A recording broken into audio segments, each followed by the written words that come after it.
जय हिंद दोस्तों, स्वागत है आपके अपने यूट्यूब चैनल आसान स्टडी यूपीएससी पर। दोस्तों आज हम बात करने वाले हैं कि इग्नू में डायरेक्ट एडमिशन कैसे लें, क्योंकि आप सभी का बार बार रिक्वेस्ट आ रहा था कि मेरा अभी तक किसी भी विश्वविद्यालय में नामांकन नहीं हुआ, एडमिशन नहीं हुआ। अब बताइए हमको एडमिशन लेना, नहीं तो मेरा सेशन लेट हो जाएगा, हमको कोर्स रेगुलर करना। तो आपको घबराना नहीं मेरे दोस्त। अगर आप अभी तक किसी भी विश्वविद्यालय में नामांकन नहीं कराएं या आपका कम मार्क्स है, अगर आप छूट गए हैं, तो अब आप एडमिशन ले सकते हैं इग्नू में। तो सबसे पहले मेरे दोस्त मैं आपको बताना चाहता हूं, आप किसी भी विश्वविद्यालय में नामांकन लेने से पहले आपको कुछ इम्पोर्टेंट बात जानना होगा।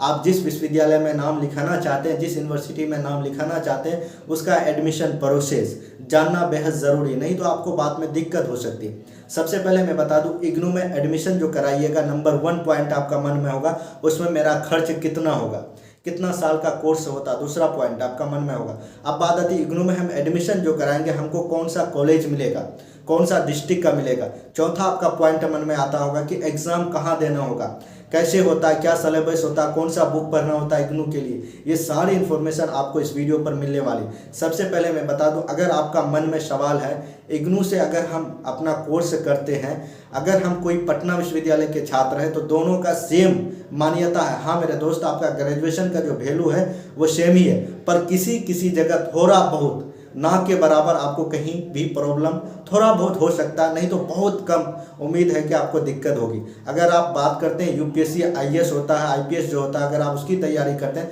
अगर आप इग्नू से भी आप अपना ग्रेजुएशन फाइनल कर लिए हैं, तो आप आईएएस का एग्जाम दे सकते हैं। जो पटना विश्वविद्यालय से या पूर्णिया विश्वविद्यालय से या बीएन मंडल से ग्रेजुएशन किया, बीए किया, बीएससी किया, बीकॉम किया, अगर आप इग्नू से भी बीए बीकॉम किए हैं, तो आप दोनों का मान्यता सेम है, दोनों अप्लाई कर सकते हैं, दोनों आईएएस बन सकते हैं। समझ रहे, जो कि बहुत ही बड़ा एग्ज़ाम होती है यूपीएससी, इंडिया का टॉप एग्ज़ाम, उसमें आप दोनों बैठ सकते हैं, जो पटना से किए हैं, जो इग्नू से भी कर रहे हैं। आपका डाउट क्लियर हो गया, आप किसी से भी पूछ सकते हैं। अब बात आती है अप्लाई करने से पहले कुछ इंपॉर्टेंट फैक्ट मैं आपको बताता हूँ, आप खुद से अप्लाई मत कीजिएगा।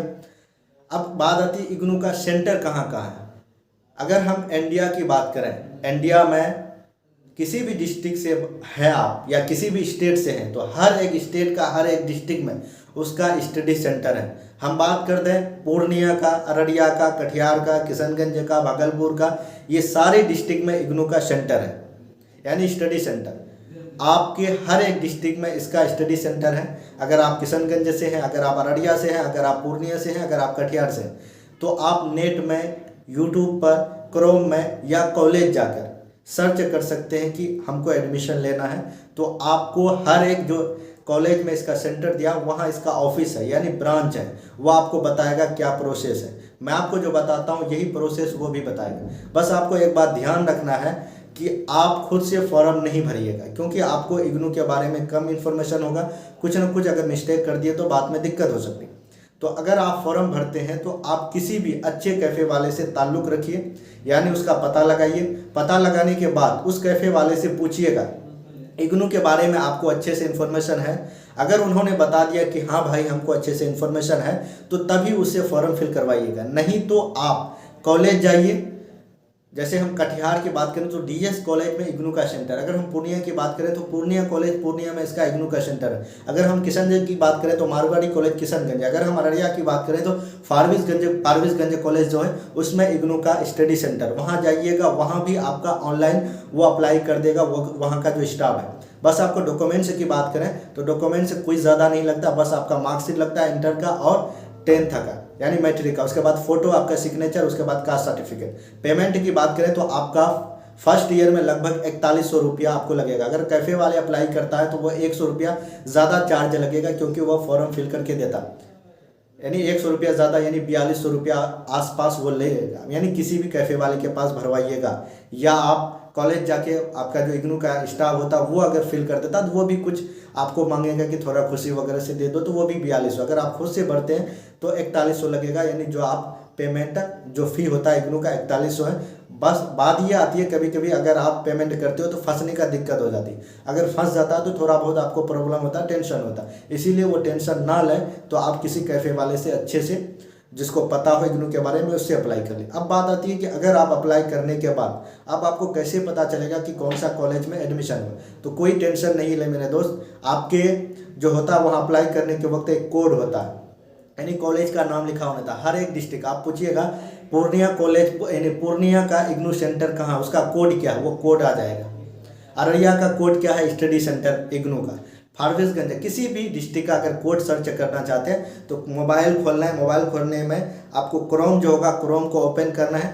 ओपन करने के बाद वहाँ आपको सिर्फ आपको लिखना है कि इग्नू का पूर्णिया डिस्ट्रिक्ट का, मतलब जो लिख दीजिएगा पूर्णिया डिस्ट्रिक्ट का इग्नू का कोड बता दीजिए, आपको बता देगा। स्टडी सेंटर कोड बता दीजिए, अररिया का स्टडी सेंटर कोड बता दीजिए इग्नू का, वो आपको बता देगा। वो कोड लिखकर वहाँ आपको दे, बस इधर जो एरिया है आपका पूर्णिया, कटिहार, किशनगंज का रीजनल सेंटर आपको सहरसा देना होगा। इसीलिए मैं बता दूं कि अगर आप कैफ़े वाले से भरवाते हैं तो आपको अच्छे से फॉर्म फिल करके देता, या आप जाके कॉलेज में भरवा सकते हैं तो आपको वो अच्छे से उसको इन्फॉर्मेशन होता है उसका स्टडी सेंटर। अगर आप अररिया लेना चाहते हैं, किशनगंज लेना चाहते हैं, या आप पूर्णिया लेना चाहते हैं, कटिहार लेना चाहते हैं, तो कॉलेज वाले को पता है कि मेरा स्टडी सेंटर का कोड क्या है, रीजनल सेंटर क्या, ये सारी इन्फॉर्मेशन उसको मालूम रहता है। या किसी कैफ़े वाले के पास जाते हैं तो उसको अगर वो भरता है इग्नू का तो उसको पूरा इन्फॉर्मेशन रहता है कि कौन सा कॉलेज कहाँ है, उसका कोड क्या है, ये सब इन्फॉर्मेशन होता है। इसीलिए मैं कहता हूँ कि आप भरें तो उससे भरें। अब बात आती है कि इग्नू का सिलेबस क्या था। इग्नू आपको जब 41 रुपये आपका पे करता है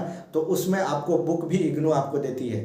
यानी आपको बुक आपके घर में पोस्ट ऑफ मैन के द्वारा आपके घर में भेज देगा। यानी आप जो एड्रेस दीजिएगा उस एड्रेस में आपका बुक आ जाएगा। उसका 1 महीना लग सकता है, 1.5 महीने लग सकता है, उससे भी ज़्यादा लग सकता है। वो बुक जो आएगा आपका जो मोबाइल नंबर वगैरह जो एड्रेस में दिया हुआ रहता है उसमें कॉल आता है कि आपका बुक आ गया, आप उसको रिसीव कर लीजिए। अब बात आती है कि इग्नू का जो एडमिशन होता है कितने दिन में कन्फर्मेशन मैसेज आता था कि आपका एडमिशन रिजेक्ट हुआ या सक्सेसफुली हुआ। आपका ज़्यादा से ज़्यादा 3 या 4 डेज का टाइम लेता है। उससे ज़्यादा से ज़्यादा आपका समझिए कि 6 डे या 7 डे, यानी समझिए कि 1 वीक का वो टाइम लेगा। आपका मैसेज, आपका ईमेल, आपका मोबाइल नंबर में कन्फर्मेशन मैसेज आ जाएगा कि आपका सफलता इग्नू में एडमिशन हो गया, फला कॉलेज में आपका स्टडी सेंटर, यानी आपका उस स्टडी सेंटर आपको मिल गया, नहीं वो कॉलेज आपको मिल गया। स्टडी सेंटर ही आपका कॉलेज हुआ। जैसे पूर्णिया कॉलेज वो स्टडी सेंटर है इग्नू का। आपका अगर पूर्णिया में अप्लाई कीजिएगा तो स्टडी सेंटर आपको पूर्णिया कॉलेज मिलेगा। अगर हम किशनगंज जी की बात करें तो मारवाड़ी कॉलेज। इसमें ये सब सुविधा।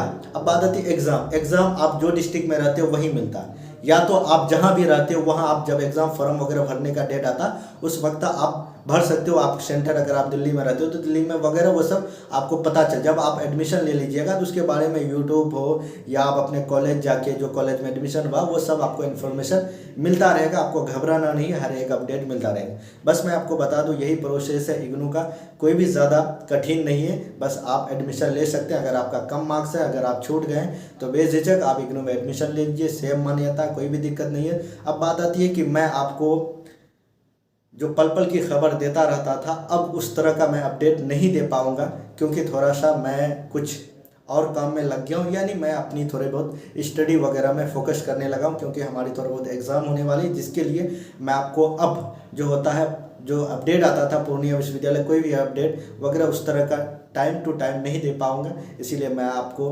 कहता हूं कि आप खुद से अगर रिसर्च अच्छा मिलता है तो आप सर्च कीजिएगा। कॉल वगैरह भी थोड़ा बहुत रिसीव नहीं कर पाऊंगा तो हमें माफ़ कीजिएगा। बाकी आप सभी जो प्यार दिए हैं उसका मैं धन्यवाद करता हूं, शुक्रिया अदा करता हूं। जय हिंद, love you, bye, take care.